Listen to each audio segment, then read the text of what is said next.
Hello guys, welcome to review square. তোমাদের সাথে আমি রৌনক। আজকে চলে এসেছি একটা ট্রেলার রিভিউ করতে।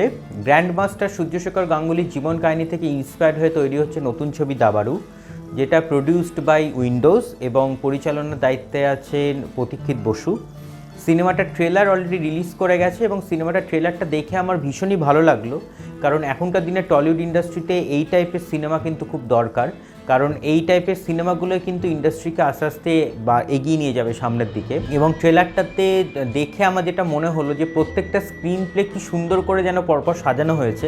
কেন বলছি স্ক্রিন প্লের কথা, তার কারণ হলো স্ক্রিন প্লে লিখেছে অরিত্র ব্যানার্জি, যাকে আমরা ইউটিউবে অরিত্র জ্ঞান হিসেবে জানি। আগামী 10ই মে রিলিজ করছে সিনেমাটা এবং প্রত্যেকটা ক্যারেক্টার, মানে এখানে যারা অভিনেত্রীরা রয়েছেন প্রত্যেকেই খুব ভালো। ঋতুপর্ণা সেনগুপ্ত আছেন, দীপঙ্কর দে আছেন, কৌশিক সেন আছেন, প্রত্যেকেই ভীষণ ভীষণ ভালো। এবং এর আগে আমরা উইন্ডোজের রক্তবীজ দেখেছি, তারপরে আবার এই দাবারু। সো একটা ভালো হবে এবং বেস্ট উইশেস এই টিমকে।